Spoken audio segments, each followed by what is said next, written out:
accused of raping a child under the age of 14. In a gripping turn of events, former Nebraska State Patrol trooper Brandon Dolezal, who had already been charged with child pornography in 2 counties, is now facing a new set of charges in Omaha. The allegations against him are nothing short of horrifying. I just want to apologize to the victims for any damage I may have caused, to the families and friends of the victims who no doubt had to give them support during this time, and to the courts and law enforcement officers who had to work on this as well.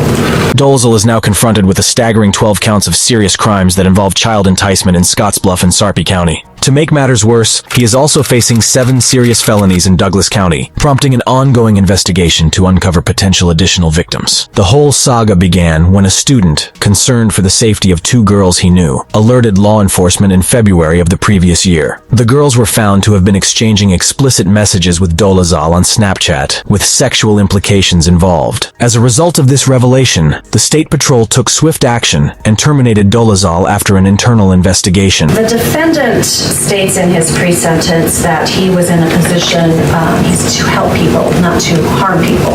And he actually did the opposite of that. He used his position with the patrol to try to find his victims. Further investigations uncovered more shocking details. A high school student reported leaving school with Dolezal and later disclosed that she was sexually assaulted by him during the encounter. She thought when he asked her to meet up with him that he was kidding. I asked her about that and she said, well, you wouldn't expect a patrolman to do those things. That's why I thought he was kidding.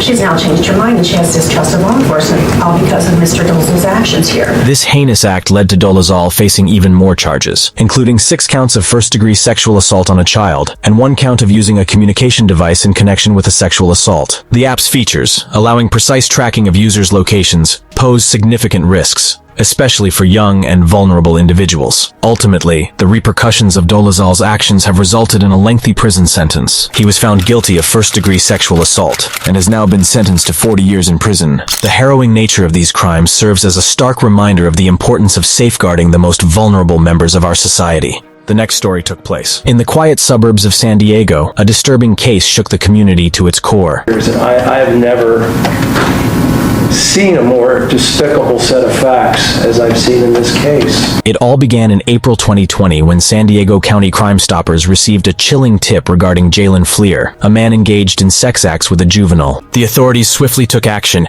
and Chula Vista Police Lieutenant Dan Peak revealed shocking details about Jalen Fleer's crimes. After his apprehension, he was interrogated by a smart interrogator who made him feel relaxed, causing him to slowly reveal his predatory acts and social media manipulation on youngsters. So, how about social media? Are you active on social media at all? Facebook and Instagram. Had Snapchat back in the day, got rid of that with my wife. We got caught in the academy with her and stuff, some stuff, but... Can you tell me about that, or? I mean, it was with another recruit in the academy, but... Okay. So you're communicating with another recruit? I was back in it. I stopped. Everything got cut off. Got rid of... I mean, I didn't delete the Snapchat. I just deleted the app. So okay. I haven't used it for like, I don't know, a year and a half now.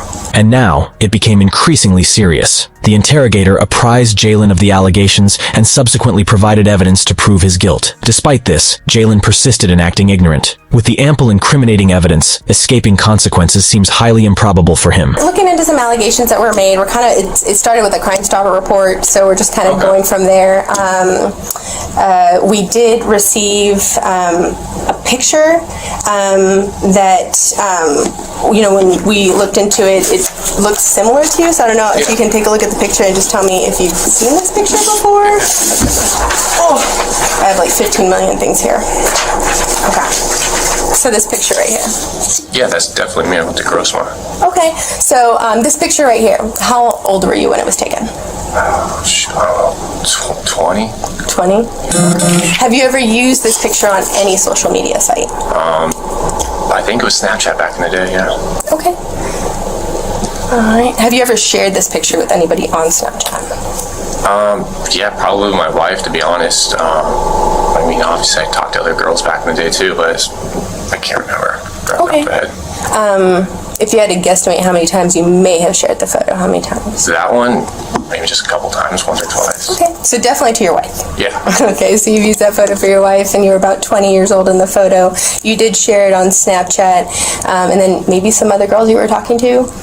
I mean, yeah, this was a long time ago, so I don't really remember who it was. Okay. Officer Jalen is now realizing that this interrogation is getting out of hand, and he can't deny tangible evidence because they are his real photos. One of the important pieces of evidence presented to him includes nude pictures of himself, which can't be revealed here. It is revealed that he sent those to one of his victims, who is an underage. If you look at his face, you can clearly see the anxiety engulfing him. Officer Jalen tried to use another tactic and claimed that he might have sent the pictures to someone on Tinder, but the truth shall soon be revealed. So, I mean, I met girls on Tinder and stuff back in the day. And yeah, some save stuff, but I don't know who would save a picture like that. I mean, a nude, maybe, yeah, it would save.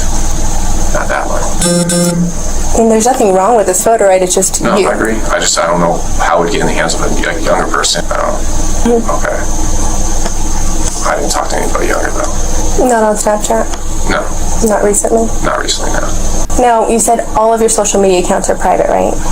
Yeah. And I know you're a law enforcement officer, so I know that you've also taken the time to make your plates confidential. I mean, back in the day, yeah, I don't think my current ones are, though.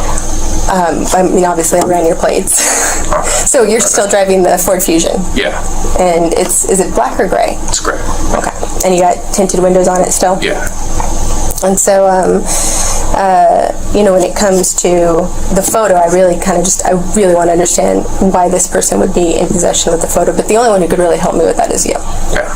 Jalen has now come to the realization that he can't hide much from the investigator because the evidence is too substantial to deny. So he began to gradually comply and start telling the truth. It was later disclosed that Jalen changed his work schedule, which gave him the opportunity to meet with his victims. Furthermore, he admitted that his wife is unaware of the change in his work schedule. Jalen later revealed his Snap account, which matched with the victim's claim that the account was sending inappropriate pictures to her. Shared any images of your penis with anyone? Yeah.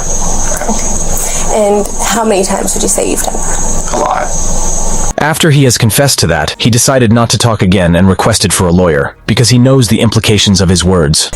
So, when it comes to the Crime Stopper that we're investigating and the Snapchat account, we are acting on behalf of the court moving forward.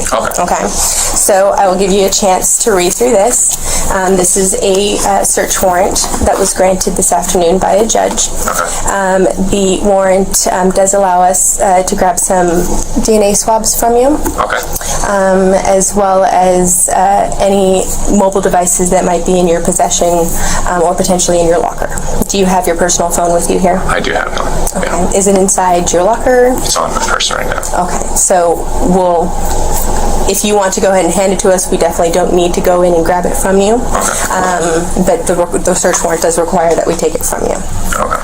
Okay. As the case unfolded, the truth about the former San Diego Sheriff's deputy, Jalen Fleer, emerged, sending shockwaves through the community. Jalen Fleer, 27, pleaded guilty to 20 felony and misdemeanor charges related to sex acts with underage girls, as well as attempts to meet up with them. The victims lived in fear, unable to reach out for help because the man they feared was also a law enforcement officer. As the trial progressed, the defense pleaded for leniency, highlighting Fleer's alleged remorse. However, the judge was unwavering in delivering justice, recognizing the gravity of Jalen Fleer's crimes. Jalen Devin Fleer, once a member of the San Diego Sheriff's Department, faced the consequences of his actions as the gavel came down. Jalen Fleer was sentenced to 12 years in state prison with no probation, and he will have to register as a sex offender for the rest of his life. Jalen Devin Fleer's heinous crimes would forever serve as a haunting reminder of the importance of vigilance from those who abuse their power. If you'd like to watch more police cam stories, subscribe for more, and watch the next video.